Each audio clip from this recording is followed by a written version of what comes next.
સરપંચો સરપંચ પદેથી આજે સામૂહિક રાજીનામું દે છે. ગાંધીનગર જે તે મિનિસ્ટરને અમારી મુખ્યમંત્રીને નમ્ર અરજ કે જૂનાગઢના અધિકારીઓને સદબુદ્ધિ આવે એવી તમારો સર્વમાં અમારી પ્રાર્થના. જૂનાગઢ જિલ્લા તાલુકાના મેવાસા કમરી ગામનો સરપંચ છું. જૂનાગઢ તાલુકા સરપંચ યુનિયન પ્રમુખ છું. જૂનાગઢ તાલુકામાં છેલ્લા 1.5-2 વર્ષથી આ વિકાસના કામો ન થયા.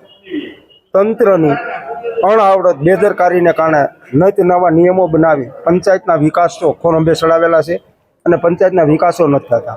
નત નવા નિયમો બનાવે છે. 18% જીએસટી બિલ લઈ આવવા છતાં જીએસટી કાપવામાં આવે છે. 2 લાખનું કામ હોય તો સ્થળ ઉપર 60,000 70,000નું કામ થાય તો 1 બજારની અંદર કામ થઈ શકે નહીં.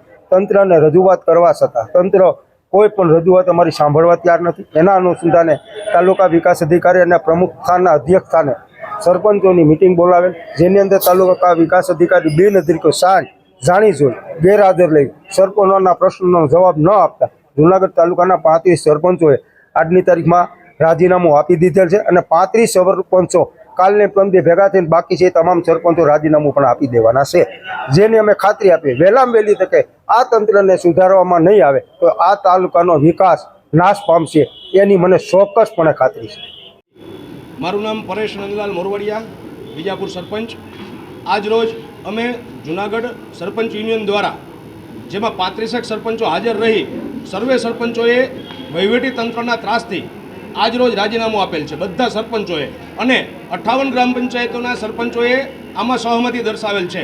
જેમાં 18% જીએસટી જે અમોને માન્ય ન હોય, જે માલ મટીરિયલ વાળાને જીએસટી આપવા છતાં અલગથી 18% જીએસટી તાલુકા પંચાયત કાપવાના નિયમને અમો લોકો વગોડીએ છીએ કે જે હળાહળ અન્યાય છે.